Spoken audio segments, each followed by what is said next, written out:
The candles in the great hall of Ravensmoor Manor had barely been lit when the first scream of silence fell across the room. It was not a scream anyone could hear, but everyone could feel it, the kind of silence that comes right before something breaks. Eleanor Hale stood near the tall windows at the back of the ballroom, her fingers gripping her worn shawl a little too tightly. She had come to this ball the same way she came to every ball, quietly, without expectation, and without hope that anyone would notice her at all. Tonight, though, something felt different in the air. She could not explain it, but her heart beat faster than usual, as if her body knew something her mind had not yet understood. 3 years ago, Eleanor's family had been respected across the county. Her father had been a merchant of good standing, her mother a woman admired for her kindness, and Eleanor herself had once been invited to dance at every gathering. But then everything changed. Contracts fell apart. Debts appeared from nowhere. Her father's business partners turned their backs one by one, and within a single season, the Hale family name became a whisper of pity rather than respect. Nobody ever explained why it happened so fast. Nobody ever gave her family a chance to defend themselves. And Eleanor, who had once loved music and laughter and the warmth of a crowded room, learned to disappear into corners instead. Now, at 23 years old, she wore the same blue dress she had worn to the last 3 balls, carefully mended at the hem where the fabric had begun to fray. She kept her chin low and her eyes lower, watching the polished shoes of dancers glide across the marble floor, as though she were watching a world she did not belong to anymore. Across the room, near the grand staircase, Lady Seraphina Ashworth arrived like a storm that had been announced in advance. Her gown was the color of deep wine, embroidered with silver thread that caught the candlelight with every step she took. Diamonds rested at her throat, gifts from a man she believed loved her completely. She smiled the practiced smile of a woman who had never once doubted her place at the center of any room she entered. Seraphina had been courting the attention of Duke Alaric Ravensmoor for nearly a year. Their names were spoken together in every drawing room from the city to the countryside. She had already imagined the wedding, the guests, the way people would bow to her when she became a duchess. Tonight, she believed, would be the night he finally made his intentions known publicly. She had chosen her gown for exactly that reason. She wanted every eye in the room to remember this moment as the night her future became certain. She scanned the crowd for him immediately, her eyes moving past lords and ladies, past servants carrying trays of champagne, past musicians tuning their instruments in the corner. And then she saw him. Duke Alaric Ravensmoor stood near the head of the room, dressed in a dark coat that fit him with quiet precision. He was a man known for his composure, rarely showing what he felt on his face, which made him both admired and slightly feared among the nobility. Seraphina lifted her chin, preparing to glide toward him the way she always did, expecting him to meet her halfway, as he had done at every gathering before this one. But he did not move toward her. Instead, his gaze drifted past her, past the glittering guests, past the dancers spinning in perfect circles, until it landed on the quiet young woman standing near the window. Eleanor Hale, unaware that she was being watched, continued staring at the floor, lost in her own thoughts. Seraphina's smile faltered for just a moment, before she caught herself, and steadied it again. Surely, she thought, he was simply looking past her by accident. Surely there was no reason for her heart to suddenly feel uneasy. She was wrong. Weeks before this ball, Alaric had made a discovery that changed everything he believed about the woman he had been courting. It began with a letter, delivered to his study by a solicitor he trusted completely, a man named Edmund Carow, who had served the Ravensmoor family for over 20 years. The letter contained records, dates, and signatures that told a story far darker than anything Alaric could have imagined. The Hale family's ruin had not been an accident of fate, or a series of unfortunate circumstances. It had been planned, carefully and deliberately, by someone who wanted to remove any possible rival for attention and status. Seraphina Ashworth's own family solicitor had been paid to manipulate contracts, to spread false rumors among merchants, and to convince investors to withdraw their support from Eleanor's father at the worst possible moment. The plan had worked perfectly. Within months, a respected family had been reduced to near poverty, their name tarnished beyond repair, all because a young woman named Eleanor Hale had once, quite innocently, caught the eye of a gentleman that Seraphina had wanted for herself. Alaric had read those documents 3 times before he could believe them. He had known Serafina to be ambitious, even calculating at times, but he had never imagined she was capable of destroying an innocent family simply to remove a perceived threat to her own social standing. The betrayal was not only against Eleanor. It was a betrayal of everything Alaric believed a person of noble birth should stand for. Titles and wealth meant nothing, he often said, if they were not matched with honor. He had spent the following weeks quietly investigating further, speaking with former business partners of Eleanor's father, confirming every detail Edmund had brought to him. Each conversation only deepened his certainty, and with every new piece of information, something else began to grow inside him, something he had not expected. It was not pity for Eleanor Hale, it was something closer to admiration. He had asked around about her, carefully and without drawing attention. He learned that despite losing everything, Eleanor had never once spoken ill of anyone. She had not begged for sympathy, nor had she tried to claw her way back into society through desperate schemes. She had simply endured, quietly, and with a dignity that many wealthier women could never claim to possess.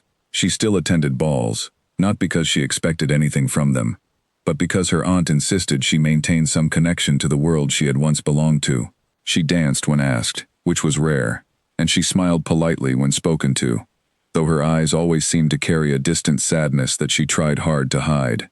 Alaric found himself thinking of her more often than he expected. He told himself it was simply curiosity about the injustice done to her family. But as the weeks passed, he began to realize that his interest went far beyond curiosity. He wanted to know what her laugh sounded like. He wanted to know if she had ever forgiven the people who wronged her, or if that quiet sadness in her eyes was simply the weight of carrying so much unfairness alone. Tonight, standing in his own ballroom, watching Eleanor Hale stare at the floor while an entire room full of wealthy guests danced around her, without ever truly seeing her, Alaric felt something settle firmly inside his chest. He had made his decision weeks ago, but seeing her now, so overlooked, so dismissed by a world that owed her so much more than it had given her, made his resolve stronger than ever. He would not allow tonight to pass like every other night. He would not let Serafina Ashworth stand beside him, as though nothing had happened, as though the suffering she caused meant nothing at all. And more than that, he would not let Eleanor Hale spend one more evening believing that she was invisible, unworthy of notice, forgotten by a society that had wronged her without consequence. The musicians began a new piece, a slow and elegant waltz that filled the hall with sound. Couples took their positions on the dance floor, moving in graceful circles beneath the chandeliers. Serafina straightened her posture, certain that Alaric would soon approach her, take her hand, and lead her into the dance as he always had. But Alaric remained still, his eyes fixed on the window where Eleanor stood. Near the refreshment table, an older woman named Margaret Whitfield, Eleanor's aunt, watched the scene unfold with quiet interest. She had raised Eleanor since the family's fortunes collapsed, doing everything she could to give her niece some sense of normalcy, despite their reduced circumstances. Margaret had noticed the Duke's gaze lingering on Eleanor more than once throughout the evening, though she said nothing, not wanting to raise false hope in a heart that had already suffered enough disappointment. Beside Margaret stood a young gentleman named Henry Ashford, a family friend who had always been kind to Eleanor, even during the darkest days of her family's decline. Henry had long admired Eleanor from a respectful distance, though he had never spoken of it, believing that a woman who had suffered so much deserved peace before anything else. Tonight, he too noticed the Duke's attention shifting toward Eleanor, and a strange feeling of unease settled over him, though he could not yet understand why. Across the room, Serafina's closest companion, a sharp-tongued woman named Charlotte Pembroke, leaned close to whisper in her ear. Charlotte had noticed the same thing everyone else in the room was beginning to notice, the Duke's eyes drifting away from Serafina and toward the quiet Wallflower by the window. Serafina waved off the comment with a light laugh, though her fingers tightened slightly around her fan. She refused to believe that anything could interrupt the plans she had spent so long building. Tonight was supposed to be her night, the night the entire county would speak of her triumph for years to come. She began walking toward Alaric with practiced grace, her steps confident, her smile warm and inviting. She expected him to turn toward her the moment she drew close, to offer his arm, to lead her into the next dance as the guests watched with admiration. But as she reached him, something happened that would remain in the memory of every guest in that ballroom for the rest of their lives. Alaric stepped forward, moving past her entirely. The room seemed to hold its breath. The music continued, but the eyes of every guest turned toward the unfolding scene. Serafina froze mid-step, her outstretched hand meeting only empty air, where the Duke had been standing just moments before. Whispers began to ripple through the crowd, like wind moving through tall grass. Fans were raised to cover quiet gasps. Servants exchanged glances near the walls, unsure whether they were witnessing a mistake or something far more deliberate. Eleanor, still lost in her own thoughts near the window, had no idea that the entire room's attention had shifted toward her. She continued staring at the floor, unaware that the man walking toward her with quiet purpose was about to change the course of her life forever. Margaret placed a gentle hand on her niece's arm, her voice barely above a whisper. "Eleanor, dear," she said, "someone is approaching." Eleanor lifted her eyes just as the Duke came to a stop directly in front of her. For a moment, she could not understand why he was standing so close, why his expression held such quiet intensity, why the entire room had suddenly grown so silent behind him. And then, before she could speak a single word, before she could even process what was happening, Duke Alaric Ravensmore lowered himself to one knee before her. The gasp that swept through the ballroom was audible even over the music, which faltered and stopped entirely as the musicians themselves turned to witness the scene. Serafina stood frozen near the center of the floor, her face draining of color, her carefully built confidence shattering in an instant. Eleanor stared down at the Duke, her mind unable to comprehend what she was seeing. Surely this was a mistake. Surely he meant to kneel before someone else, someone important, someone worthy of such a gesture. She was nobody. She was the forgotten Wallflower standing quietly by the window, the daughter of a ruined family, invisible to everyone who mattered. But the Duke's eyes remained fixed on hers, steady and certain, as though he had been waiting his entire life for this single moment. "Miss Hale," he said, his voice carrying clearly across the silent hall, "I owe you an apology that is long overdue." Eleanor's breath caught in her throat. Around them, the guests leaned closer, straining to hear every word, sensing that something extraordinary was about to unfold before them. Something that would be spoken of in every drawing room across the county for years to come. The silence in the ballroom stretched so long that even the candle flames seemed to hold still. Every guest stood frozen in place, caught between disbelief and fascination, watching a scene that none of them could have predicted, even in their wildest imaginations. The Duke of Ravensmore, a man known across the land for his composure and restraint, knelt before a woman that society had long ago decided to forget. Eleanor's hands trembled at her sides. She wanted to step back, to disappear into the shadows the way she always did, but her legs refused to move. She searched the Duke's face for any sign that this was some cruel joke, some elaborate prank arranged by guests who found amusement in humiliating those beneath them. But there was nothing in his expression except quiet sincerity, and something else she could not quite name. Something that looked almost like guilt mixed with deep respect. "Your father was a man of honor," Alaric continued, his voice steady despite the hundreds of eyes fixed upon him. "He built his business through hard work and fair dealing, and he never once wronged another soul in this county. Yet his name was destroyed, his fortune taken, and his family left to suffer through no fault of his own." Eleanor's throat tightened. She had spent 3 years trying not to think about those days, the sleepless nights when her father sat by candlelight, going through papers that no longer made sense to him, the whispered conversations between her parents that stopped the moment she entered a room, the slow and painful realization that everything they had built was slipping away, and there was nothing anyone could do to stop it. "I discovered the truth several weeks ago," Alaric said, "and I could not, in good conscience, allow another day to pass without making it right." Behind him, Serafina finally found her voice, though it came out sharper and higher than she intended. "Your Grace," she said, forcing a smile that did not reach her eyes, "surely this is not the place for such matters. Perhaps we should discuss this privately." Alaric turned his head slightly, just enough to acknowledge her without rising from his position before Eleanor.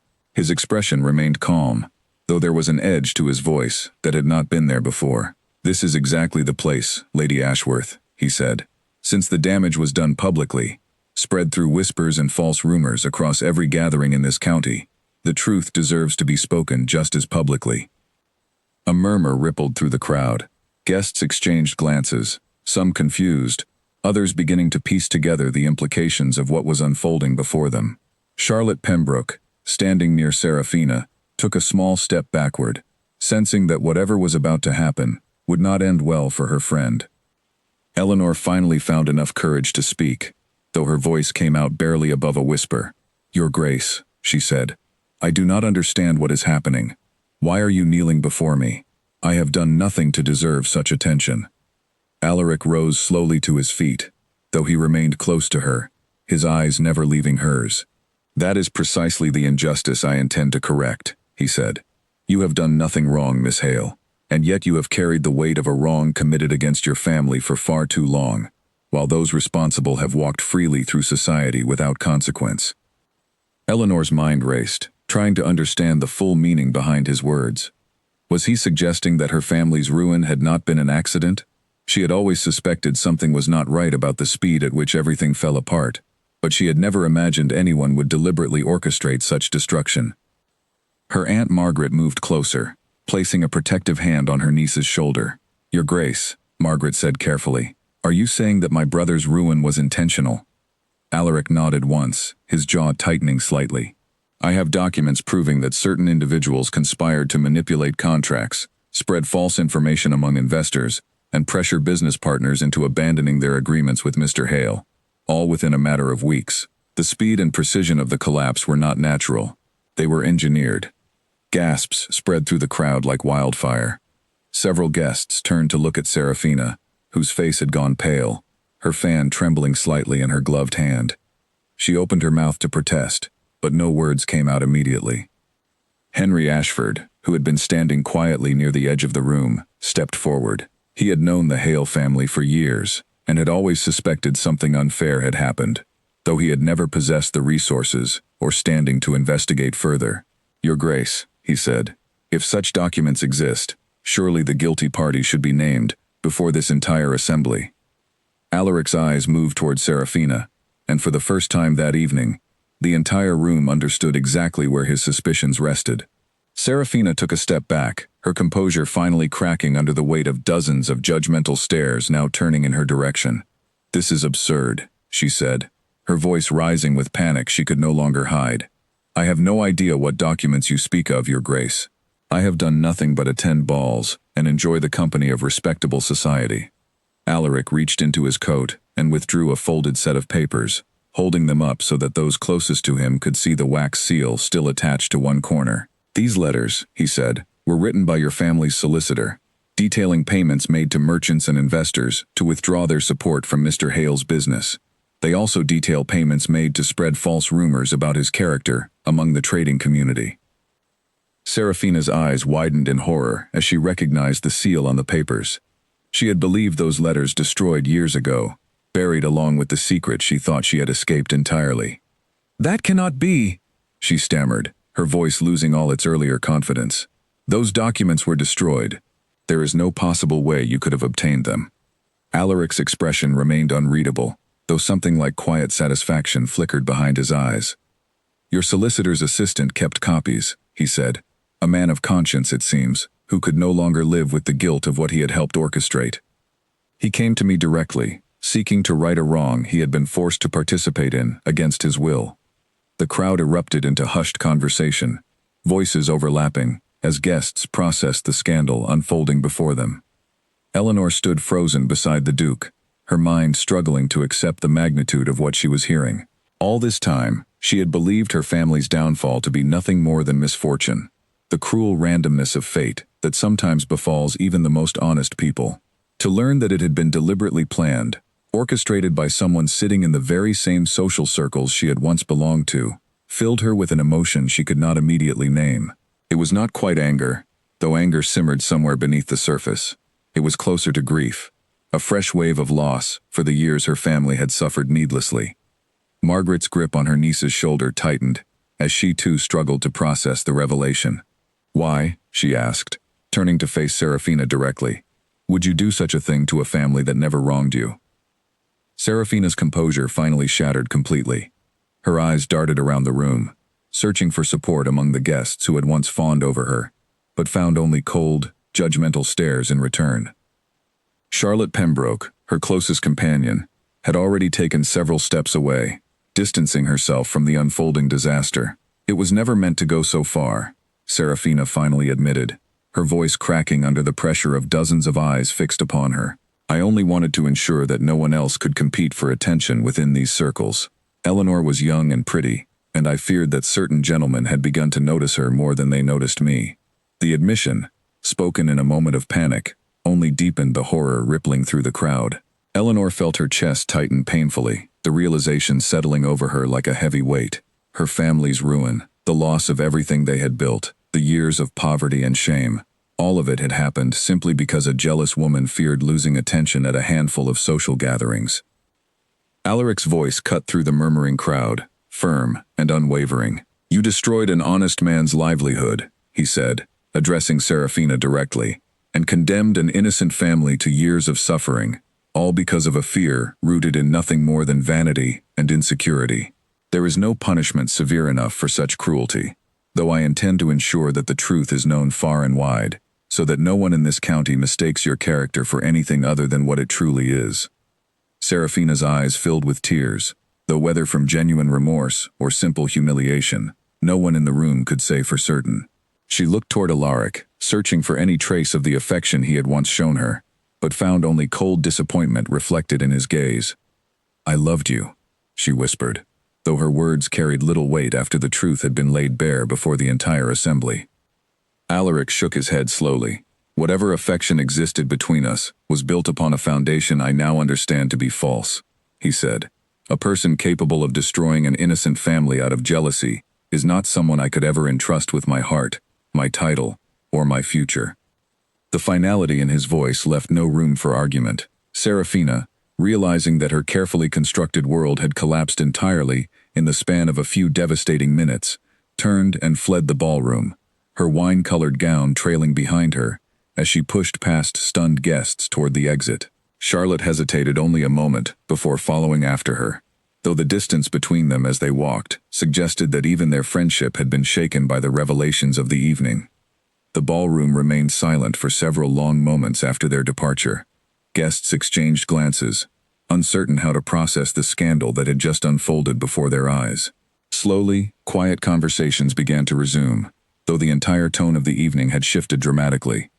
Alaric turned back toward Eleanor, who stood trembling slightly beside her aunt, tears gathering at the corners of her eyes, though she fought hard to hold them back. He reached out gently, taking her hand in his touch careful and reassuring.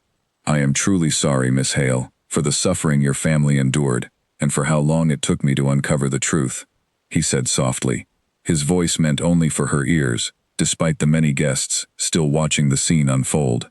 You deserved better, and I intend to spend whatever time it takes to make things right. Eleanor looked up at him, her heart pounding with a mixture of emotions she had not felt in years. Confusion, relief, gratitude, and something else entirely. Something warm and unfamiliar that she could not yet name. Your Grace, she finally managed to say, her voice trembling slightly. I do not know how to begin to understand everything that has happened tonight. Alaric offered her a small, gentle smile, the first genuine warmth he had shown all evening. Then perhaps, he said, we should begin slowly, one conversation at a time. The carriage ride back to the small cottage Eleanor shared with her aunt felt like a dream that refused to fully settle into reality.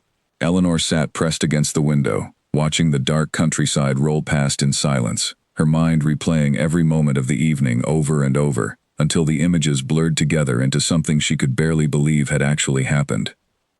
Margaret sat across from her, studying her niece's face with quiet concern. Are you well, Eleanor? She finally asked, breaking the long silence between them. Eleanor turned from the window, her expression caught somewhere between exhaustion and disbelief. I do not know how I feel, Aunt Margaret, she admitted. Everything has changed so quickly, and I cannot yet make sense of any of it. Margaret reached across the carriage and took her niece's cold hands in her own, rubbing them gently to bring back some warmth. It is a great deal to absorb in a single evening, she said softly. But whatever else may come of tonight, one truth remains unchanged. Your father was innocent, and the world now knows it. Eleanor's eyes filled with tears that she had been holding back since the moment the Duke had first knelt before her. 3 years of quiet suffering, of watching her family's name whispered about with pity and scorn, of believing that perhaps her father had made some terrible mistake that brought about their downfall. All of it had been built upon a lie constructed by a jealous woman who feared losing attention at a ballroom. "He worked so hard," Eleanor whispered, her voice breaking slightly. "He never did anything wrong, and yet he died still believing that somehow he had failed us." Margaret squeezed her niece's hands tighter, her own eyes glistening with unshed tears. "He did not fail you, Eleanor. He was wronged, deeply and deliberately, by someone who valued her own vanity above the well-being of an entire family. Tonight, at least, the truth has finally come to light." The carriage rolled onward, through the quiet countryside, the sound of hooves against the road, the only noise breaking the heavy silence between them. Eleanor leaned her head against the window once more, watching the stars scattered across the dark sky, wondering what tomorrow would bring, now that everything she had believed about her family's fate had been turned upside down in a single evening. Back at Ravensmoor Manor, the ball continued for those guests who remained, though the atmosphere had shifted entirely from what it had been at the beginning of the evening. Conversations buzzed with hushed excitement as guests dissected every detail of what they had witnessed, speculating about what would happen to Seraphina Ashworth now that her scheme had been exposed so publicly. Henry Ashford remained near the edge of the ballroom, long after Eleanor's departure, his thoughts tangled and conflicted. He had cared for Eleanor quietly for years, admiring her resilience through hardship, though he had never found the courage to speak of his feelings, believing that a woman who had suffered so much deserved peace before anything else. Watching the Duke kneel before her, watching the tenderness in his eyes as he addressed her, Henry felt something heavy settle in his chest, a realization that perhaps he had waited too long to make his own feelings known. Charlotte Pembroke found Seraphina in a small antechamber, just off the main hall, sitting alone, with her face buried in her gloved hands. The wine-colored gown that had looked so magnificent just an hour earlier now seemed to mock her, a costume for a triumph that had turned into utter ruin. "How could you let this happen, Charlotte?" Seraphina finally said, lifting her tear-streaked face. "You knew what I had done. You could have warned me that someone was investigating." Charlotte's expression remained cold, distant. "I knew you had done something to secure your position, Seraphina," she said carefully. "I did not know the extent of it, and frankly, hearing it spoken aloud tonight, I am not certain I wish to remain closely associated with you any longer." Seraphina's eyes widened in disbelief. "Even now, even after everything, you would abandon me?" Charlotte rose from her seat, smoothing her skirts with deliberate calm. "I have my own reputation to protect, Seraphina," she said, "and after tonight, I fear yours may be beyond saving." She left the antechamber without another word, leaving Seraphina alone, with the weight of her own choices pressing down upon her like a physical burden. Meanwhile, in his private study, Alaric sat by the fire with Edmund Caro, the solicitor who had first brought the damning letters to his attention weeks earlier. Edmund had arrived quietly, after the ball's more dramatic events had unfolded, wanting to discuss the next steps now that the truth had been revealed publicly. "You handled it well, Your Grace," Edmund said, pouring 2 glasses of brandy and handing one to the Duke, "though I imagine the fallout will continue for weeks to come." Alaric accepted the glass but did not drink immediately, his thoughts still lingering on the image of Eleanor's tearful eyes as she left the ballroom with her aunt. "I did what needed to be done," he said quietly, "though I confess, watching her learn the truth was far more difficult than I anticipated." Edmund studied the Duke carefully, noting something in his expression that had not been there before the events of the evening began. "If I may speak freely, Your Grace," he said, "it seems your concern for Miss Hale extends beyond simple justice for a wronged family." Alaric was quiet for a long moment, staring into the flickering flames of the fireplace. "I have thought of little else these past weeks," he finally admitted. "Her strength, her quiet dignity through everything she has endured, it is unlike anything I have encountered among the women of our social circles." Edmund allowed himself a small smile. "Then perhaps, Your Grace, tonight was not only about correcting a wrong. Perhaps it was also the beginning of something you had not fully allowed yourself to consider until now."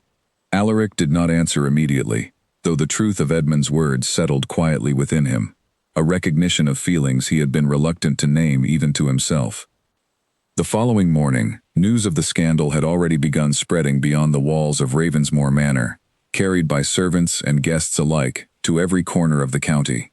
By midday, The story had reached the Ashworth estate, where Seraphina's father, a stern man named Edward Ashworth, received the news with a fury that shook the entire household. "You have ruined this family's name," he shouted at his daughter, pacing furiously across his study, while Seraphina sat trembling in a chair near the window. "Years of careful cultivation, of building alliances and securing our position among the nobility, all destroyed because of your foolish jealousy." Seraphina, still shaken from the previous evening's events, could offer little in her own defense. "I only wanted to secure my future, father," she said weakly. "I never intended for things to go so far." Edward's expression darkened further. "Intentions matter little now, Seraphina. The damage is done, and the entire county will remember our family's name, only for the cruelty you inflicted upon an innocent family. I fear we may never fully recover from this disgrace." As father and daughter argued behind closed doors, servants throughout the estate whispered among themselves, already speculating about what consequences might follow such a public scandal. Some suggested that Seraphina would be sent away to live quietly in the countryside, far from the social circles she had once dominated. Others whispered that her father might disown her entirely, unwilling to allow her continued presence to further tarnish the family name. Seraphina, alone in her chambers later that evening, stared at her reflection in the mirror, barely recognizing the woman staring back at her. Everything she had built, every careful calculation and cruel manipulation, had crumbled in a single moment of public humiliation. And worse than the loss of her social standing was the realization that Alaric, the man she had believed loved her, now looked upon her with nothing but contempt. She thought of Eleanor Hale, quiet and unassuming, the woman she had once dismissed as no threat at all, now standing at the center of a story that would be told throughout the county for years to come. A bitter resentment began to take root within her, dark and dangerous, though she pushed the feeling aside for now, too exhausted from the day's events to fully process the anger simmering beneath her humiliation. Back at the small Hale cottage, Eleanor spent much of the following day in quiet reflection, sitting near the window of her modest bedroom, watching the morning light stretch across the countryside. Margaret busied herself with small household tasks, though she frequently glanced toward her niece, concerned by the distant expression that had settled over Eleanor's face since their return from the ball. A knock at the cottage door drew Margaret's attention shortly after breakfast. She opened it to find a young footman standing on the doorstep, holding a carefully sealed letter bearing the Ravensmore family crest. "This arrived for Miss Hale," the footman said politely, handing over the letter before offering a small bow and returning to the carriage waiting at the end of the lane. Margaret carried the letter to Eleanor, who accepted it with trembling hands, recognizing the elegant handwriting immediately as belonging to the Duke himself. She broke the seal carefully and unfolded the parchment, reading the words written within with growing astonishment. The letter explained, in careful and formal language, that Alaric intended to restore her family's fortune fully, using his own resources to settle any remaining debts and rebuild the business connections that had been deliberately destroyed. He requested permission to call upon her the following afternoon to discuss the details further, expressing his hope that she would allow him the opportunity to make amends properly. Eleanor read the letter 3 times before setting it down upon her lap, her chest tight with an overwhelming mixture of emotions. Gratitude, certainly, but also something else entirely. A nervous anticipation she had not felt in years. The quiet flutter of hope beginning to stir within a heart that had long grown accustomed to disappointment. "What does it say, dear?" Margaret asked gently, settling into a chair beside her niece. Eleanor handed the letter to her aunt, watching as Margaret's eyes widened while reading through the Duke's careful words. When she finished, Margaret looked up at her niece with an expression that mixed both joy and quiet astonishment. "He intends to restore everything," Margaret said softly. "Everything your father built, everything we lost." Eleanor nodded slowly, still struggling to fully process the magnitude of what was happening. "It seems so," she said quietly, "though I confess, Aunt Margaret, I am uncertain how to feel about accepting such generosity from a man I barely know." Margaret reached over and took her niece's hand gently. "Perhaps," she said, "this is simply the beginning of getting to know him properly. There is no harm in allowing that possibility, Eleanor, especially after everything you have endured these past years." Eleanor remained quiet for a long moment, staring down at the folded letter resting upon her lap. Despite her uncertainty, despite years of guarding her heart against further disappointment, She found herself unable to deny the small spark of hope that had begun to grow within her since the previous evening's extraordinary events. "Tomorrow," she finally said softly, "we shall see what the Duke has to say." The following afternoon arrived with a soft golden light spilling across the countryside, and Eleanor found herself standing before the small mirror in her bedroom, far longer than she normally would, smoothing the fabric of her simple green dress with nervous hands. She had chosen the dress carefully, not because she wished to impress anyone, she told herself, but because it was the only one that did not carry visible signs of mending along its seams. Margaret watched from the doorway, a small smile playing at the corners of her lips. "You look lovely, Eleanor," she said gently. Eleanor turned, her cheeks flushing slightly. "I only wish to appear presentable, Aunt Margaret. Nothing more." Margaret's smile widened knowingly, though she said nothing further, allowing her niece the dignity of her own quiet nervousness. The sound of carriage wheels crunching against the gravel path outside drew both women toward the front window. Eleanor's heart quickened as she watched the Duke's carriage come to a stop before their modest cottage, its polished wood and gleaming brass fittings looking almost out of place against the humble surroundings of their small garden. Alaric stepped down from the carriage himself, waving away the footman who moved to assist him, and approached the cottage door with measured steps.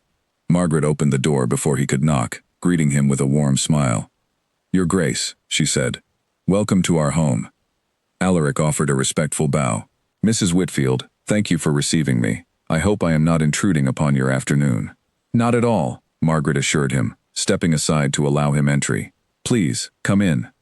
Eleanor remained standing near the small sitting-room window, her hands clasped tightly in front of her as Alaric entered. When their eyes met, something passed between them. An acknowledgement of everything that had transpired the previous evening, unspoken yet clearly understood by both. "Miss Hale," Alaric said softly, bowing slightly. "I hope you are well after yesterday's events." Eleanor offered a small curtsy in return. "As well as can be expected, Your Grace, given everything that has come to light." Margaret gestured toward the small sitting area, and the three of them settled into the modest but comfortable chairs arranged near the fireplace.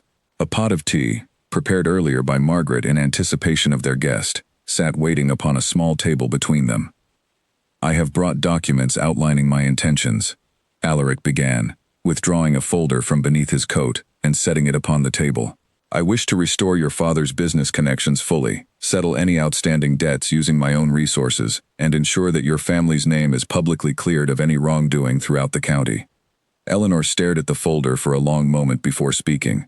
"Your Grace," she said carefully, "this is an extraordinarily generous offer, though I confess I do not fully understand why you feel such a personal responsibility toward correcting a wrong you did not commit yourself."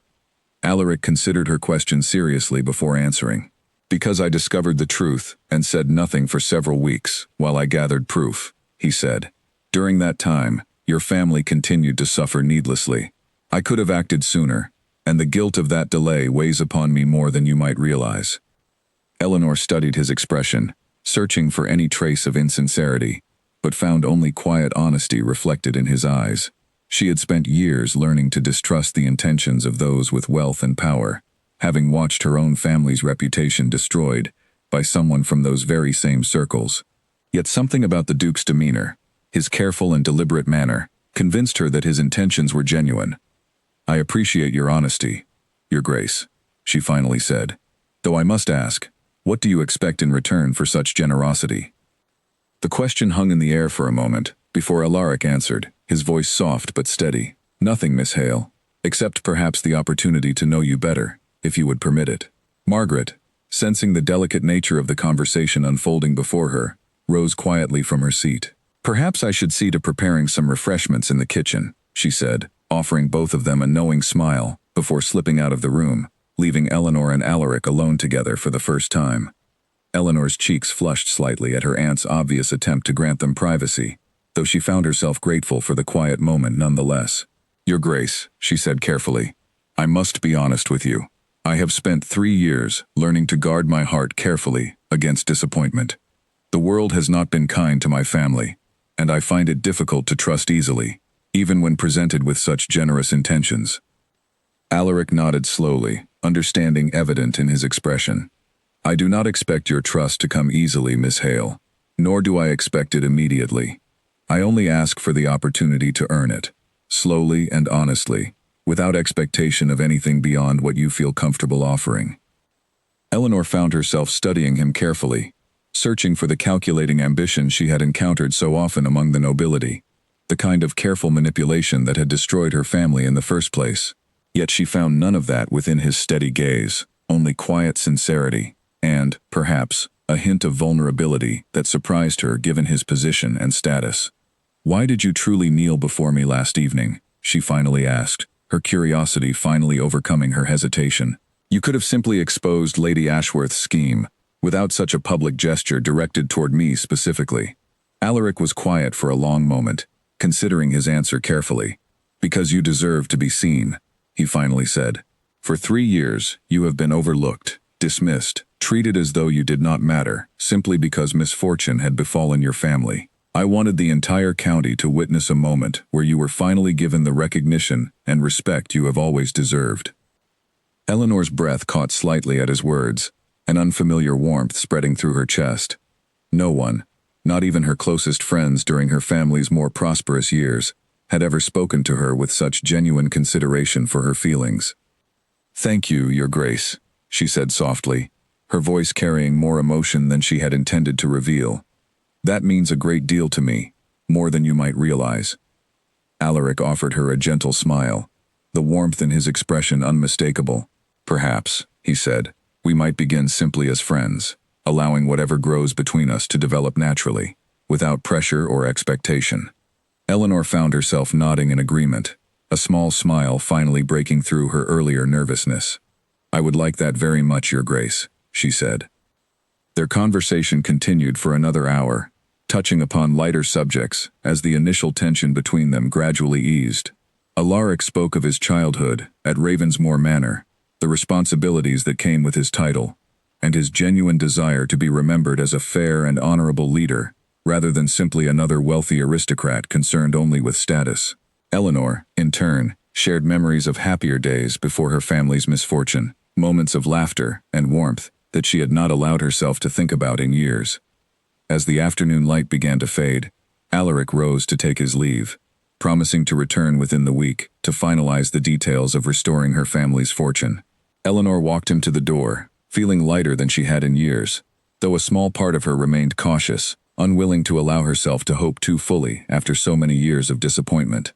After his departure, Margaret emerged from the kitchen, her expression curious. "Well," she said, settling into a chair across from her niece, "how did your conversation with the Duke proceed?" Eleanor considered her answer carefully before responding. "He seems genuinely kind, Aunt Margaret," she said, "though I confess, I remain cautious. It has been a long time since I allowed myself to trust anyone so quickly." Margaret nodded understandingly. "Caution is wise, my dear, especially given everything you have endured. But perhaps, in time, you will find that not everyone among the nobility shares Lady Ashworth's capacity for cruelty." Eleanor smiled softly at her aunt's words, though her thoughts lingered on the Duke's gentle demeanor and the warmth in his eyes as he had spoken to her earlier.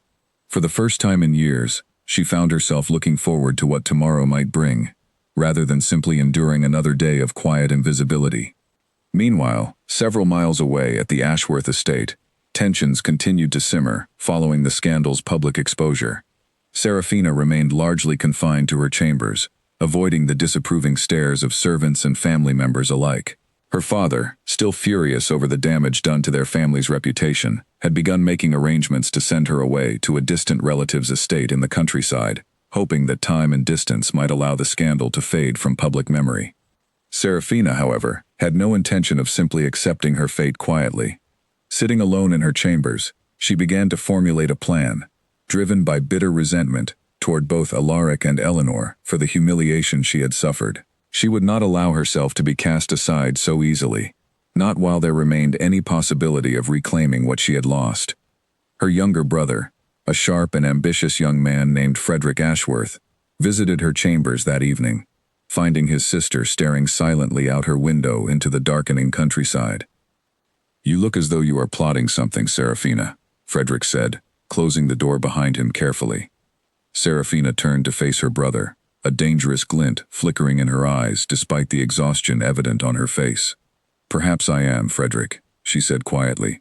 I have lost everything because of that girl and the Duke's foolish sense of honor. I do not intend to simply disappear into obscurity without a fight. Frederick studied his sister carefully, recognizing the familiar determination that had always defined her character, for better or worse. What do you propose? He asked cautiously. Seraphina's lips curved into a thin, calculating smile. I propose, she said slowly, that we find a way to ensure that Eleanor Hale's newfound happiness does not last nearly as long as she believes it will. Over the following weeks, Alaric visited the Hale cottage regularly, each visit bringing with it small but meaningful progress in restoring what had been lost. Business partners, who had once abandoned Eleanor's father, returned, eager to re-establish connections, now that the truth of the scandal had spread throughout the county. Merchants who had once turned away from the Hale name now sought opportunities to align themselves once again with a family whose honor had been publicly restored. Eleanor found herself growing more comfortable in Alaric's presence with each passing visit, the initial nervousness between them slowly giving way to genuine friendship. They spent afternoons walking through the gardens surrounding her cottage, discussing everything from books they had read to memories of their respective childhoods. Alaric listened attentively whenever Eleanor spoke, never once dismissing her thoughts or opinions, the way so many others in society had done, simply because of her reduced circumstances. During one such afternoon walk, as autumn leaves drifted lazily around them, Eleanor found herself laughing genuinely, for the first time, in what felt like years, prompted by Alaric's dry recollection of a particularly disastrous hunting expedition from his youth. You truly fell from your horse in front of the entire hunting party, she asked, still smiling at the image his story had painted. Alaric nodded, a rueful smile playing at his lips. I did indeed, and my father never allowed me to forget it. For years afterward, he would bring up the incident at the most inconvenient moments, usually just as I was attempting to appear dignified before important guests. Eleanor's laughter faded into a warm smile as she studied him thoughtfully. It is strange, she said, to imagine the Duke of Ravensmoor as anything other than composed and dignified. Alaric's expression grew slightly more serious, though warmth remained evident in his eyes. Everyone carries moments of embarrassment and vulnerability, Miss Hale, regardless of their title or position. I simply choose not to display mine publicly, unless I trust the company I am keeping. Eleanor felt her cheeks warm slightly at the implication behind his words, the quiet acknowledgement that he trusted her enough to reveal a more vulnerable side of himself that few others were permitted to see. Meanwhile, Henry Ashford found himself increasingly troubled as he observed the growing closeness between Eleanor and the Duke from a respectful distance. He had cared for Eleanor quietly for years, admiring her strength and resilience through hardship, though he had never found the courage to speak openly of his feelings. Watching her happiness blossom in the company of another man filled him with a conflicted mixture of joy for her circumstances and quiet sorrow for his own missed opportunity. One afternoon, Henry called upon the Hale cottage under the pretense of checking on Margaret's well-being, though his true intention was to gauge Eleanor's feelings toward the Duke more directly. He found Eleanor tending to a small garden near the side of the cottage, her sleeves rolled up as she carefully pulled weeds from among the flowering plants. Miss Hale, Henry said, approaching slowly, might I have a moment of your time? Eleanor looked up, offering him a friendly smile as she wiped her hands against her apron. Of course, Henry. It has been some time since your last visit. Henry hesitated, choosing his words carefully. I have noticed the Duke's frequent visits these past weeks, he began. I hope you will forgive my forwardness, but I find myself curious about your feelings toward him. Eleanor's expression grew thoughtful as she considered how best to answer honestly.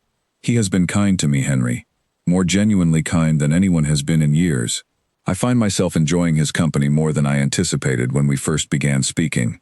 Henry nodded slowly, though disappointment flickered briefly across his features before he carefully composed himself. I am glad to hear you have found happiness, Eleanor, he said sincerely, despite the quiet ache within his own heart. You deserve nothing less after everything you have endured. Eleanor studied Henry's expression carefully, sensing something unspoken beneath his carefully measured words.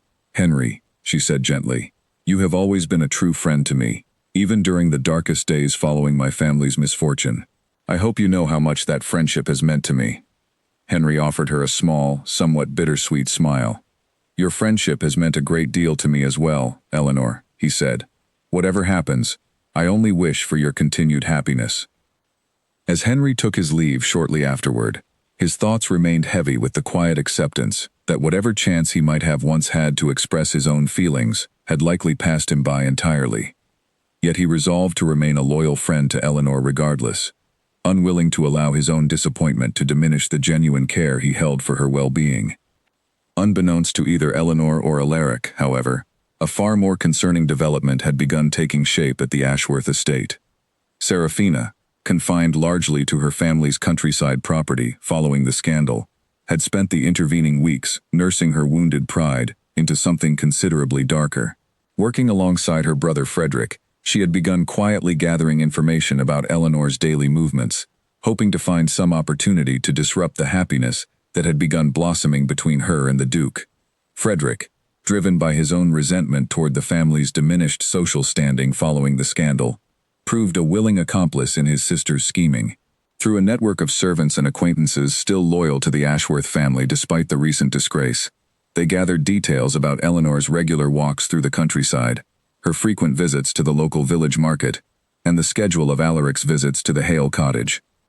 "We must be careful," Frederick cautioned during one of their late-night conversations in his sister's private study. "Any further scandal traced back to our family would surely destroy whatever remains of our reputation entirely." Seraphina waved away his concern with a dismissive gesture. "Our reputation is already in ruins, Frederick," she said coldly. "What remains to lose? I simply intend to ensure that Eleanor Hale does not enjoy the happiness that was meant to be mine." "What exactly do you propose?" Frederick asked, his voice carrying a note of genuine unease, despite his willingness to assist his sister's plans. Seraphina's eyes narrowed thoughtfully as she considered her next words carefully. "I have connections still," she said slowly. "Individuals who owe our family favors from years past. Men willing to perform certain tasks quietly, without asking too many questions, provided they are compensated appropriately." Frederick's expression grew increasingly troubled. "Seraphina," he said carefully, "whatever you are suggesting, I hope you understand the potential consequences should such a scheme be discovered." Seraphina's smile remained cold and calculating. "I have already lost everything I once valued, Frederick," she said. "I do not intend to allow Eleanor Hale to simply walk away with the life that should have belonged to me, without consequence of any kind." As the days progressed, Seraphina's scheming grew increasingly elaborate, though she took great care to ensure that nothing could be traced directly back to her family's involvement. She began corresponding secretly with a man named Oswald Grimsby, a disreputable figure known throughout certain circles for his willingness to undertake tasks that more respectable individuals would refuse to consider, provided the payment offered proved sufficiently generous. Meanwhile, Eleanor remained entirely unaware of the danger, quietly gathering around her, too consumed with the genuine happiness blossoming within her newly restored life, to notice the subtle signs of surveillance that had begun following her daily movements. Servants she did not recognize occasionally lingered near the edges of the village market where she shopped. A carriage she did not recognize sometimes passed slowly along the country lane leading toward her cottage, though she paid little attention to such minor details amid the joy of her rekindled sense of hope for the future. Alaric, too, remained focused primarily on the growing warmth developing between himself and Eleanor, his thoughts consumed with careful consideration of how best to deepen their connection without rushing her fragile trust. He had begun to recognize, with increasing clarity, that his feelings for her extended far beyond simple guilt over his delayed intervention in correcting the wrong done to her family. What he felt now was something deeper, warmer, and entirely unfamiliar in its intensity. One evening, as autumn gave way to the first cold winds of approaching winter, Alaric sat alone in his study, staring into the flickering flames of the fireplace, while contemplating his growing feelings for Eleanor. Edmund Caro, arriving to discuss ongoing matters related to the restoration of the Hale family's business interests, found the Duke unusually distracted.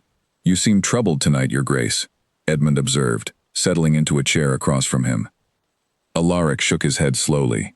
"Not troubled, Edmund," he said, "simply contemplating matters of the heart that I had not anticipated addressing so soon after everything that transpired at the ball." Edmund allowed himself a knowing smile. "Miss Hale, I presume." Alaric nodded, a faint smile tugging at his own lips, despite his contemplative mood. I find myself caring for her more deeply with each passing day, Edmund, he admitted, though I remain uncertain how best to proceed without overwhelming her, given everything she has endured these past years. Edmund considered his words carefully before responding. Perhaps, Your Grace, the answer lies simply in continued patience and honesty. Miss Hale strikes me as a woman capable of recognizing genuine sincerity when she encounters it, particularly after enduring so much deception at the hands of others. Alaric nodded slowly, finding comfort in Edmund's steady counsel, though neither man could yet imagine the danger quietly gathering around Eleanor, a threat that would soon test the strength of the fragile happiness they had both worked so carefully to build. The carriage appeared out of nowhere, blocking the narrow country lane, just as Eleanor rounded the bend near Miller's Creek, her basket of fresh bread and vegetables from the village market swinging gently at her side. She stopped abruptly, her heart suddenly pounding, as two unfamiliar men stepped down from the vehicle, their expressions carrying none of the polite deference she had grown accustomed to from the villagers who knew her. "Miss Hale," one of the men said, his voice carrying a false pleasantness that immediately set her nerves on edge. "We have been asked to escort you to a private meeting." Eleanor took a cautious step backward, her instincts screaming that something was deeply wrong with the situation unfolding before her. "I do not know you, sir," she said, forcing steadiness into her voice, despite the fear beginning to grip her chest. "I have no reason to accompany strangers anywhere." The second man moved swiftly to block her path of retreat, his expression hardening considerably. "This will go far easier for you, Miss Hale, if you simply cooperate," he said, his tone losing all pretense of politeness. Eleanor's mind raced, searching desperately for any means of escape. The lane was empty in both directions, the nearest cottage still a considerable distance away, and the thick hedgerows lining the path offered little opportunity for a quick escape into the surrounding fields. She dropped her basket, the bread and vegetables scattering across the dirt path, and turned to run. But the first man caught her arm firmly, before she could take more than a few steps. "Let go of me," she cried out, struggling against his grip with every ounce of strength she possessed. "I am afraid that is not possible," the man replied coldly, tightening his hold as his companion moved to assist him in forcing her toward the waiting carriage. Eleanor continued to fight against them, kicking and twisting desperately, her cries for help echoing across the empty countryside, with no one nearby to hear them. Just as the men began forcing her toward the carriage door, the sound of approaching hooves thundered down the lane behind them. Henry Ashford had been riding toward the village on an errand for his family when he heard the distant sound of a woman's cries carried on the afternoon breeze. Recognizing the voice immediately as belonging to Eleanor, he spurred his horse forward at full speed, arriving at the scene just as the men attempted to force her into the carriage. "Release her immediately," Henry shouted, dismounting swiftly and rushing toward the struggle with fierce determination burning in his eyes. The two men exchanged uncertain glances, clearly not having anticipated interference from anyone along the isolated country lane. The first man released his grip on Eleanor's arm, just enough for Henry to pull her free, positioning himself protectively between her and the would-be captors. "This is none of your concern," the second man growled, though uncertainty had crept into his voice at the unexpected arrival of a witness to their scheme. "It is very much my concern," Henry replied firmly, standing his ground despite being clearly outnumbered. "I suggest you leave immediately, before I summon the local constable to investigate exactly who has hired you for such a despicable task." The mention of the constable seemed to unsettle the men considerably. They exchanged another uncertain glance before the first man muttered something under his breath and gestured toward the carriage. Without further argument, both men climbed back into the vehicle and drove away swiftly down the lane, leaving behind only the scattered remains of Eleanor's dropped basket and the shaken young woman, trembling in Henry's protective embrace. Eleanor, breathing heavily from the struggle, allowed herself a moment to simply lean against Henry's steady presence, her entire body trembling from the shock of what had nearly transpired. "Are you injured?" Henry asked gently, his voice softening considerably now that the immediate danger had passed. "I do not believe so," Eleanor managed to say, though her voice remained unsteady. "Thank you, Henry. I do not know what would have happened had you not arrived when you did." Henry helped her gather what remained of her scattered belongings, his mind racing with troubled thoughts about who might have arranged such a brazen attempt to abduct her in broad daylight. "We must inform the Duke immediately," he said firmly. This cannot have been a random occurrence, Eleanor. Someone deliberately targeted you. Eleanor nodded slowly, her earlier fear giving way to a growing sense of unease as she considered the implications of what had just occurred. Do you believe, she asked quietly, that this might somehow be connected to Lady Ashworth? Henry's expression darkened further at the suggestion. I would not put it beyond her, given everything that has already come to light regarding her willingness to harm your family, he said grimly. We must alert the Duke without delay. Henry insisted on escorting Eleanor directly to Ravensmoor Manor, rather than returning her to the cottage first, believing that Alaric needed to be informed of the danger immediately. Eleanor, still shaken but grateful for Henry's steady presence, agreed without hesitation, recognizing the seriousness of what had nearly occurred. Upon their arrival at the manor, servants rushed to fetch the Duke immediately upon seeing Eleanor's disheveled appearance and Henry's grim expression. Alaric emerged from his study within moments, his face paling considerably, as Henry quickly explained the events that had transpired along the country lane. Are you certain you are unharmed? Alaric asked, moving swiftly to Eleanor's side, his concern evident in every line of his expression, as he studied her carefully for any sign of injury. I am unharmed, Eleanor assured him, though her voice still carried traces of the fear she had experienced, thanks entirely to Henry's timely arrival. Alaric turned to Henry with genuine gratitude evident in his expression. I owe you a debt I cannot easily repay, Ashford, he said sincerely. Had you not intervened when you did, I dread to consider what might have befallen her. Henry offered a small, humble nod. I simply did what any decent person would do, Your Grace. Eleanor's safety matters a great deal to me. Alaric's expression grew serious as he turned his attention back to the matter at hand. We must determine immediately who orchestrated this attempt, he said firmly. I will contact the local magistrate at once and have investigators dispatched to identify the men responsible. As evening settled over Ravensmoor Manor, Alaric arranged for Eleanor and Margaret to remain temporarily under his household's protection, unwilling to risk any further danger while the perpetrators behind the attempted abduction remained at large. Margaret, informed of the day's frightening events, arrived at the manor within the hour, her own concern for her niece's safety evident in her worried expression. This is precisely why I feared something like this might occur, Margaret said, embracing Eleanor tightly upon her arrival. Lady Ashworth's family has never accepted consequences gracefully for their actions. Alaric, overhearing Margaret's concern, nodded gravely. I intend to investigate this matter thoroughly, he said. Whoever is responsible will face the full consequences of the law, regardless of their social standing or family connections. That evening, as Eleanor settled into one of the manor's guest chambers, under the watchful protection of Alaric's household staff, she found herself unable to sleep, her mind replaying the terrifying moments along the country lane over and over. A soft knock at her door drew her attention shortly before midnight. Opening the door carefully, she found Alaric standing in the hallway, his expression carrying quiet concern despite the late hour. Forgive the intrusion, he said softly. I simply wished to ensure you were settling comfortably, given everything that occurred today. Eleanor stepped aside, allowing him to enter briefly, grateful for his continued concern despite the impropriety of such a late visit. I confess, I remain quite frightened, Your Grace, she admitted honestly. I cannot help but wonder who would wish to harm me so deliberately.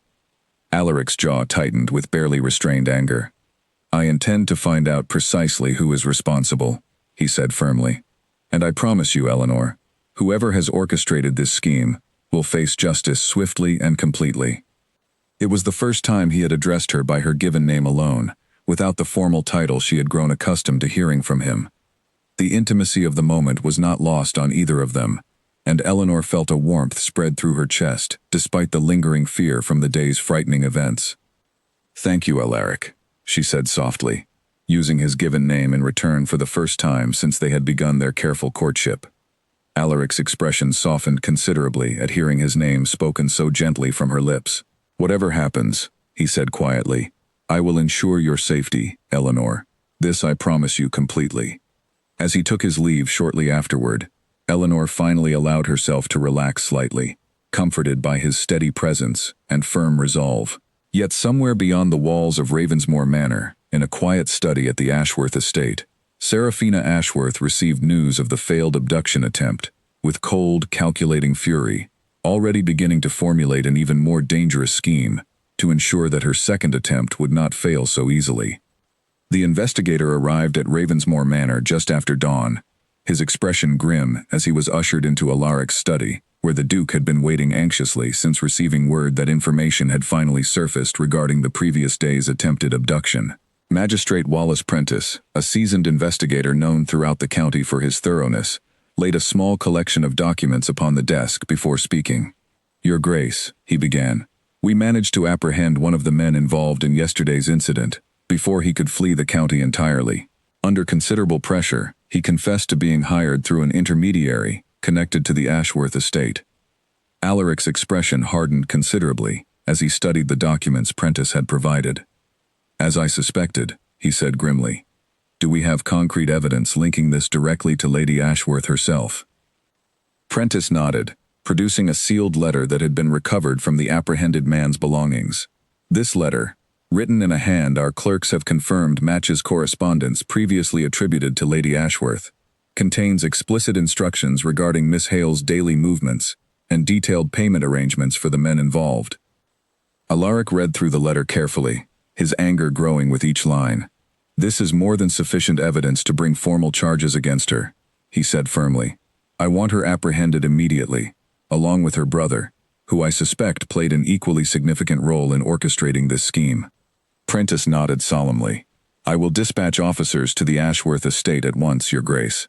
Though I must warn you, given the family's continued standing despite recent scandal, they may attempt to flee before we arrive." Alaric's expression remained resolute. "Then we must move quickly," he said. "I will accompany your officers myself. Eleanor's safety cannot be left to chance any longer." Meanwhile, at the Ashworth estate, Seraphina had grown increasingly desperate, following news that one of her hired men had been captured by local authorities. Pacing frantically through her private study, she turned to Frederick, who had arrived moments earlier, with equally troubling news. "They know," Frederick said urgently, closing the study door behind him. "One of Grimsby's men was captured attempting to flee the county. If he speaks of our involvement, we shall both face severe consequences." Seraphina's face drained of color as the full weight of the situation settled upon her. "We must leave immediately," she said, her voice trembling with barely controlled panic. "If we can reach my aunt's estate near the coast before word spreads further, we might yet avoid the worst of the consequences." Frederick hesitated, clearly torn between loyalty to his sister and growing fear for his own safety. "Seraphina," he said carefully, "perhaps it would be wiser to face this matter honestly, rather than continue running from consequences that will inevitably catch up with us regardless." Seraphina rounded on her brother furiously. "Honestly," she snapped, "you believe honesty will save us now, after everything we have done? The Duke will see us both imprisoned, Frederick, or worse. We must flee while we still have the opportunity." Reluctantly, Frederick agreed to accompany his sister, and within the hour, the two siblings had gathered what valuables they could carry and departed the estate in a hastily prepared carriage, hoping to reach the coastal property before news of their involvement in the attempted abduction could spread further throughout the county. Alaric, arriving at the Ashworth estate alongside Magistrate Prentice and several officers, found the property already in considerable disarray, servants whispering nervously among themselves about their employer's sudden and hurried departure. "They have fled, Your Grace," one of the officers reported after a brief search of the grounds. "According to the stablemaster, Lady Ashworth and her brother departed less than an hour ago, traveling toward the coast." Alaric's jaw tightened with determination. "Then we shall pursue them immediately," he said firmly. "I will not allow them to escape justice simply by fleeing to another property." Prentice nodded in agreement, quickly organizing his officers to pursue the fleeing siblings along the coastal road. Alaric insisted on accompanying the pursuit personally, his concern for ensuring Eleanor's continued safety, outweighing any consideration for his own comfort or convenience. The chase continued for several tense hours, the pursuing carriages winding along narrow coastal roads as afternoon shadows lengthened across the countryside.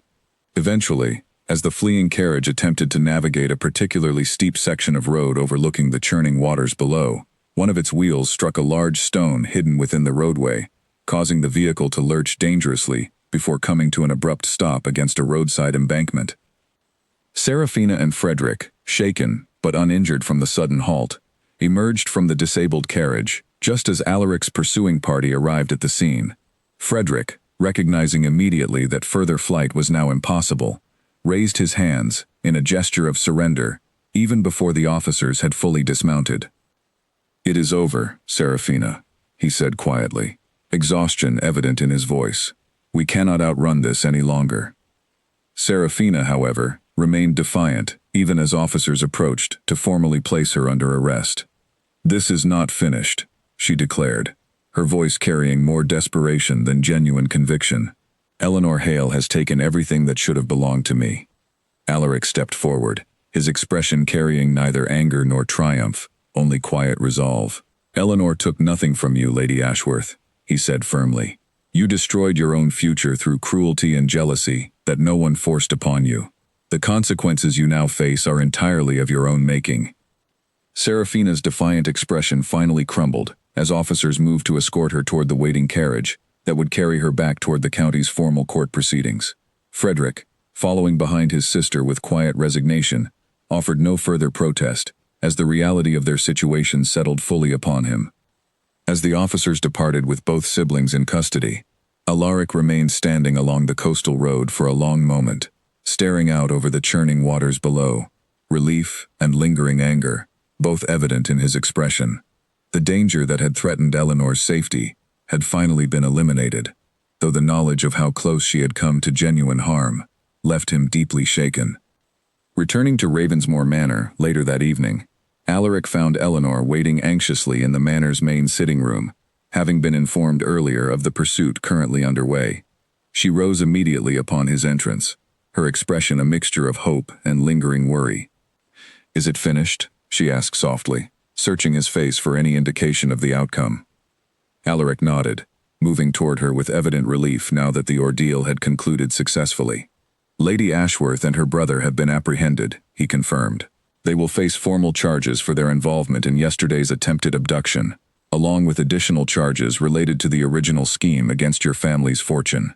Eleanor released a breath she had not realized she was holding, tears of relief gathering at the corners of her eyes. "Thank you," she said softly. "Thank you for ensuring justice was finally served." Alaric reached out gently, taking her hands in his own. "You need not thank me, Eleanor," he said. "I could not have lived with myself had any harm come to you, particularly after everything your family has already endured." Eleanor studied his expression carefully, recognizing the depth of genuine care evident within his eyes. "Alaric," she said softly, "I believe I have come to care for you a great deal these past weeks, far more than I initially anticipated when we first began this unexpected journey together." Alaric's expression softened considerably at her admission, warmth spreading across his features as he raised her hands gently to his lips. "And I have come to care for you just as deeply, Eleanor," he said quietly. "More deeply, perhaps, than I have ever cared for anyone in my life." The quiet moment between them stretched on, filled with unspoken understanding and the gentle beginning of something neither of them had fully anticipated when their extraordinary journey together had first begun at that fateful ball weeks earlier. Outside the manor's windows, the last light of evening faded gently into twilight, marking the end of one difficult chapter and the quiet beginning of another, far brighter one. The county courthouse overflowed with spectators on the morning Serafina Ashworth and her brother Frederick stood before the assembled magistrates to answer for their crimes. Word of the scandal had spread far beyond the borders of their own county, drawing curious onlookers from neighboring towns eager to witness the dramatic conclusion of a story that had captivated society for weeks. Eleanor sat quietly beside her Aunt Margaret in the front section, reserved for those directly involved in the proceedings, her hands folded tightly in her lap as she watched the formal opening of the trial, with a mixture of nervousness and quiet determination. Alaric sat close beside her, his presence a steady comfort throughout the difficult proceedings that lay ahead. The prosecution presented its case methodically, beginning with testimony from the solicitor's former assistant, who had first brought the damning evidence to Alaric's attention. The young man, though visibly nervous addressing such a crowded courtroom, spoke clearly and confidently about the elaborate scheme he had been forced to participate in against his own conscience. "I want it understood clearly," he said, addressing the magistrates directly, "that I acted only under considerable pressure and threat to my own livelihood. Once I understood the full extent of the harm being caused to an innocent family, I could no longer remain silent. Following his testimony, additional witnesses were called forward, including several merchants and business associates who confirmed receiving substantial payments to withdraw their support from Eleanor's father during the critical weeks of the original scheme. Each testimony added further weight to the mounting evidence against Serafina and her brother. When Eleanor herself was finally called to testify, she rose from her seat with trembling but determined steps, walking toward the witness stand with her chin held high, despite the nervousness fluttering within her chest. She spoke clearly about the years of hardship her family had endured, the loss of her father's health under the weight of unexplained ruin, and the quiet suffering she and her aunt had faced, simply trying to survive, following the destruction of everything they had once possessed. "My father died still believing he had somehow failed our family," Eleanor said, her voice steady, despite the emotion evident beneath her words. "He never knew the truth, that his ruin had been deliberately orchestrated by someone motivated purely by jealousy and vanity. That knowledge alone has caused me more grief than I can adequately express." The courtroom remained silent as she spoke, many spectators visibly moved by the quiet dignity with which she recounted her family's suffering. Serafina, seated across the courtroom awaiting her turn to respond to the charges, kept her eyes lowered throughout Eleanor's testimony, unable to meet the gaze of the woman she had wronged so deeply. When finally called to address the charges against her, Serafina offered little in her own defense, beyond a brief and somewhat hollow expression of regret. "I acted foolishly, driven by fears and insecurities I now recognize as unfounded," she said quietly, though her words carried little genuine conviction to the assembled crowd. "I take full responsibility for the harm I have caused." Frederick, when given the opportunity to speak, admitted more directly to his role in both the original scheme against the Hale family and the more recent attempted abduction, expressing genuine remorse that seemed to resonate more sincerely with the watching crowd than his sister's carefully measured words. After several days of testimony and deliberation, the magistrates finally rendered their verdict. Serafina Ashworth was found guilty of conspiracy, fraud, and orchestrating the attempted abduction of Eleanor Hale, resulting in a sentence that stripped her family of significant portions of their remaining wealth and property, with proceeds directed toward compensating the Hale family for their years of suffering. Additionally, she was ordered into a lengthy period of exile from proper society, forbidden from participating in any formal social gatherings within the county for a period of 10 years. Frederick received a somewhat lighter sentence, given his more direct cooperation during the trial and his evident remorse, though he too faced significant financial penalties and a period of social exile, albeit shorter than his sister's. As the verdict was read aloud, Eleanor felt a profound sense of relief wash over her. The weight of 3 years of unexplained suffering finally lifting from her shoulders now that justice had been properly served. Margaret squeezed her niece's hand tightly, tears of relief gathering in her own eyes as the long ordeal finally reached its conclusion. Outside the courthouse following the verdict, crowds of spectators and journalists gathered, eager to speak with those involved in what had become one of the most talked-about scandals the county had witnessed in years. Eleanor, overwhelmed by the sudden attention, found comfort in Alaric's steady presence beside her as they made their way toward his waiting carriage. "It is finally over," Eleanor said softly, once they had settled into the privacy of the carriage, exhaustion evident in her voice, despite the relief also present within her expression. Alaric nodded, reaching over to take her hand gently. "It is over," he confirmed. "And you faced it all with remarkable strength and dignity, Eleanor. I have never admired anyone more than I admire you at this moment." Eleanor offered him a tired but genuine smile, leaning slightly against his shoulder as the carriage began its journey back toward Ravensmoor Manor. "Thank you for standing beside me throughout everything," she said quietly. "I do not know how I would have endured these past weeks without your support." Alaric wrapped his arm gently around her shoulders, drawing her closer. "You will never need to face such difficulties alone again, Eleanor," he said softly. "I intend to remain by your side for as long as you will have me." In the weeks following the trial, news of Serafina's disgrace spread throughout the entire region, effectively ending whatever remained of the Ashworth family's former social standing. Many of their former allies distanced themselves entirely, unwilling to associate with a family now publicly condemned for such calculated cruelty. Serafina, confined largely to her family's remaining property under the terms of her sentence, found herself facing years of quiet isolation, a fitting consequence for the isolation she had once attempted to impose upon an innocent family through her own selfish scheming. Meanwhile, life at the Hale Cottage and Ravensmoor Manor began settling into a far more peaceful rhythm. Eleanor's family fortune, fully restored through Alaric's continued assistance, allowed her and Margaret to return to a life of comfort and stability they had not known in years. Business partnerships were re-established, old family friends returned to offer their renewed support, and slowly, the Hale name regained the respect and standing it had once commanded throughout the county before the scandal had first taken hold. Eleanor found herself reflecting often on how dramatically her circumstances had changed since that fateful evening at Ravensmoor Manor's ball, when the Duke had walked past the woman society believed he loved, and knelt instead before the quiet Wallflower everyone else had chosen to forget. What had begun as a public reckoning for past wrongs had blossomed into something she had never dared hope to find again.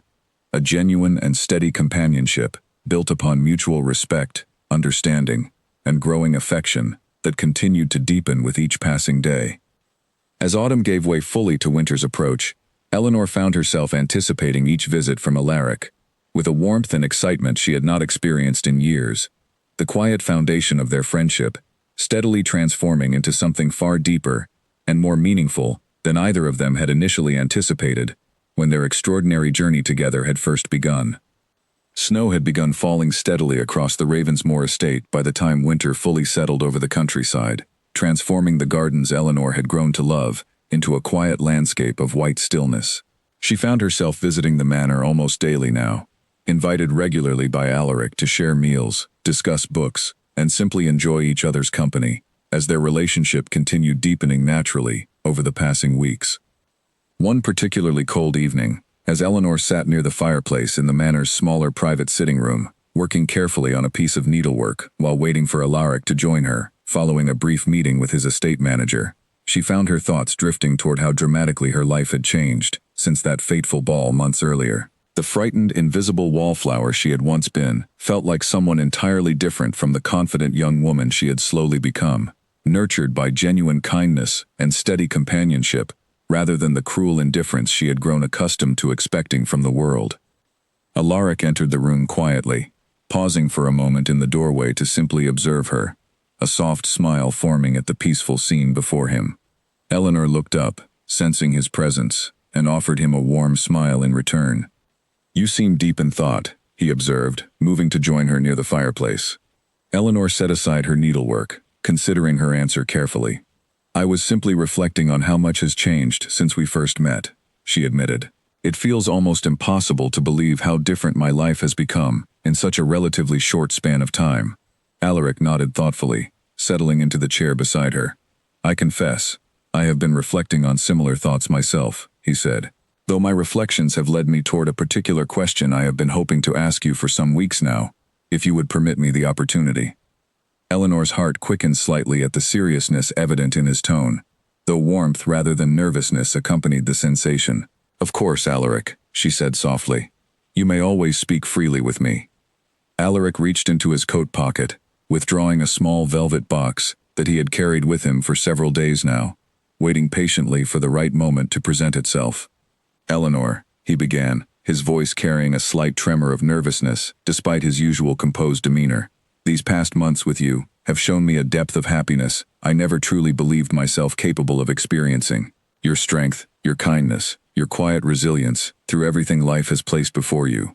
All of it has taught me more about genuine character than any lesson I received throughout my privileged upbringing."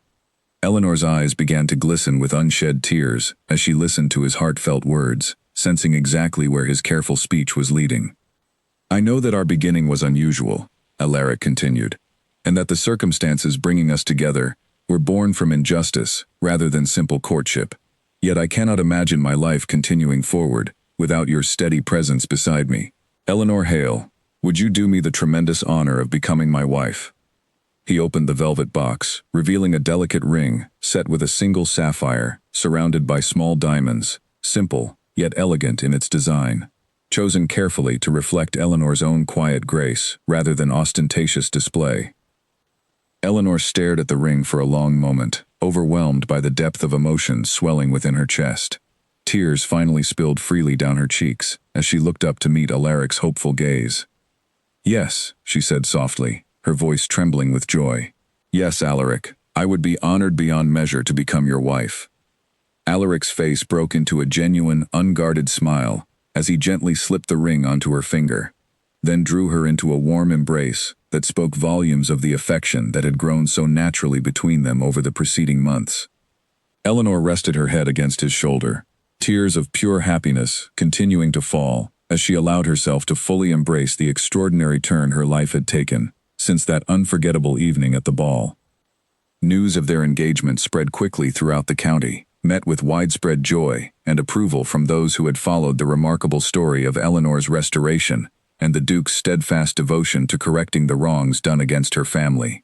Margaret, upon hearing the news, embraced her niece tightly, tears of happiness flowing freely as she expressed her overwhelming joy at witnessing Eleanor finally receive the happiness she had always deserved. I always believed something wonderful awaited you, Margaret said softly, holding her niece's face gently in her hands. Your father would be so proud to see the strength and grace you have shown throughout everything, and so overjoyed to witness this happiness you have finally found. Eleanor's thoughts turned briefly to her late father, wishing desperately that he could have lived to see this moment, to witness the restoration of their family's honor, and the genuine happiness she had found with a man who valued her character above all else. Yet she found comfort in believing that somewhere, he remained aware of the joy that had finally returned to her life. Henry Ashford, upon learning of the engagement, offered his sincere congratulations, despite the quiet ache that remained within his own heart.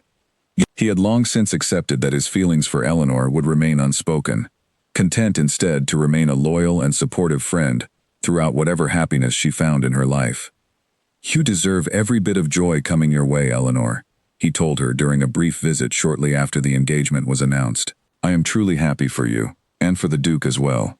You have both found something rare and precious in each other.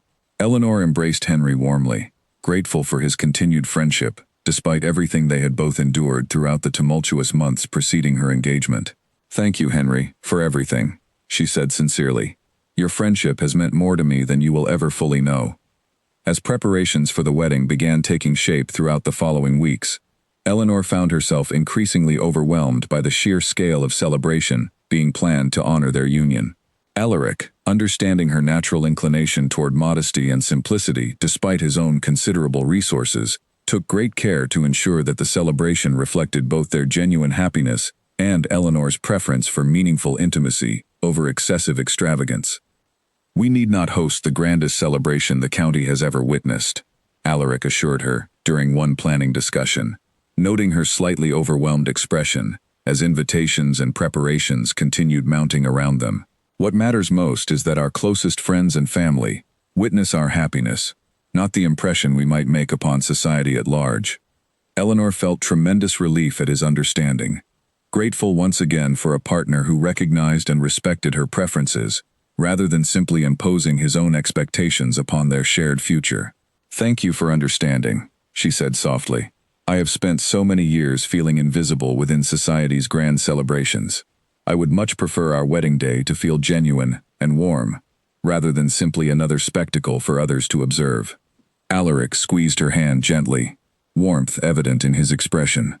Then genuine and warm it shall be, he promised.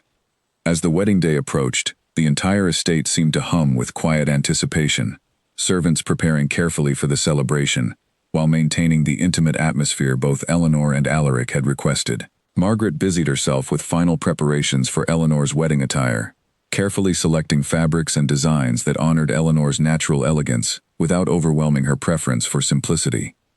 The evening before the wedding, Eleanor sat quietly in her bedroom at the cottage she had called home for so many years, reflecting on the incredible journey that had brought her to this moment. She thought of the frightened, invisible wallflower she had once been, hiding in corners of ballrooms, believing herself forgotten and unworthy of genuine happiness. She thought of the moment Alaric had knelt before her, changing the entire course of her life in ways she never could have anticipated.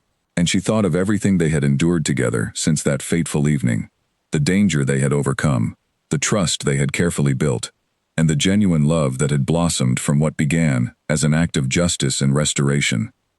Tomorrow, she would become Alaric's wife, no longer the forgotten wallflower society had once dismissed so carelessly, But a woman finally recognized for her true worth, standing proudly beside a man who had seen her value from the very beginning, long before the rest of the world had bothered to look closely enough to notice. The morning of the wedding arrived crisp and clear, winter sunlight glinting brightly against the fresh snow blanketing the grounds of Ravensmore Manor. Eleanor woke early, her heart fluttering, with a mixture of nervous excitement and profound happiness, as Margaret entered her bedroom, carrying the carefully prepared wedding gown they had spent weeks perfecting together. "Today is truly the day," Margaret said softly, her eyes already glistening with emotion, as she helped Eleanor rise from bed. "I can scarcely believe how far we have come since those difficult years following your father's passing." Eleanor smiled warmly at her aunt, gratitude swelling within her chest for the woman who had stood beside her through every hardship, every disappointment, and now, finally, this moment of overwhelming joy. "I could not have survived those years without you, Aunt Margaret," she said sincerely, "and I am so grateful you will be beside me today as I begin this new chapter." The gown itself was a masterpiece of simple elegance, crafted from soft ivory silk with delicate embroidery along the sleeves and hem, reflecting Eleanor's preference for understated beauty over excessive ornamentation. As Margaret helped her into the dress, carefully fastening each small button along the back, Eleanor caught sight of her reflection in the mirror and found herself hardly recognizing the confident, radiant woman staring back at her. "You look absolutely beautiful," Margaret said, standing back to admire her niece with evident pride. "Your mother would be so proud to see you today. And your father as well." Eleanor's eyes glistened with happy tears as she thought of her parents, wishing desperately that they could witness this moment in person, though she carried them both closely within her heart, regardless of their physical absence. Meanwhile, across the estate, Alaric prepared for the ceremony with considerably more nervous energy than he had anticipated, despite his usually composed demeanor. Edmund Caro, assisting him with his formal attire, could not help but notice the Duke's uncharacteristic fidgeting as he adjusted his cravat repeatedly. "You seem more nervous than I have ever witnessed you, Your Grace," Edmund observed with a knowing smile. Alaric huffed out a small laugh, running his hand through his hair despite Edmund's earlier careful styling. "I have faced difficult negotiations, legal disputes, and even direct confrontations with dangerous individuals these past months, Edmund," he admitted. "Yet nothing has left me quite this unsettled as the prospect of standing before Eleanor today." Edmund chuckled warmly, straightening the Duke's jacket with practiced efficiency. "That, Your Grace, is simply because today matters more than any of those other challenges combined. It is entirely natural to feel nervous when embarking upon something as significant as marriage to the woman you love." Alaric nodded slowly, taking a steadying breath as he considered Edmund's words. "You are right, of course," he said. "I simply want everything to be perfect for her, after everything she has endured." Edmund placed a reassuring hand on the Duke's shoulder. "It already is perfect, Your Grace, simply because it is genuine. That is all Miss Hale has ever truly wanted." As the appointed hour approached, guests began gathering within the manor's smaller chapel, chosen specifically for its intimate setting, rather than the grand cathedral that many might have expected for a wedding involving someone of Alaric's considerable standing. Close friends and family filled the modest pews, including Henry Ashford, who had graciously accepted an invitation to witness the joyful occasion, despite his own quiet feelings that had never fully faded. Alaric stood at the front of the chapel, waiting, with barely contained anticipation, as the soft strains of music began signaling Eleanor's approach. When the chapel doors finally opened, revealing Eleanor standing radiant in her ivory gown, Alaric felt his breath catch entirely, overwhelmed by her quiet, genuine beauty that far surpassed anything ostentatious display could ever hope to achieve. Eleanor walked slowly down the aisle on Margaret's arm, her eyes fixed upon Alaric's warm, welcoming expression, feeling every trace of her earlier nervousness melt away beneath the genuine love reflected so clearly in his gaze. As she reached the front of the chapel, Margaret placed a gentle kiss upon her niece's cheek, before stepping back to allow the ceremony to proceed. The vows exchanged between them were simple, yet profoundly meaningful, each word carefully chosen to reflect the genuine journey that had brought them together, from the unexpected beginning, at that fateful ball, through every challenge and triumph they had faced together since. When Alaric finally slipped the wedding band onto Eleanor's finger, joining it with the engagement ring she had worn proudly for months, The small gathered crowd erupted into warm applause, genuine joy evident throughout the intimate chapel. "You may kiss your bride," the officiant announced with a warm smile. Alaric drew Eleanor gently into his arms, sealing their union with a tender kiss that spoke volumes of the deep affection and mutual respect that had grown steadily between them since their extraordinary first meeting.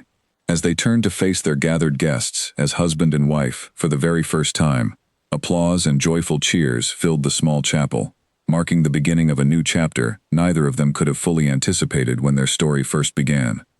The celebration that followed remained true to their shared preference for genuine warmth over excessive spectacle, held within the manor's smaller ballroom rather than the grand hall where the initial dramatic events of their story had first unfolded months earlier.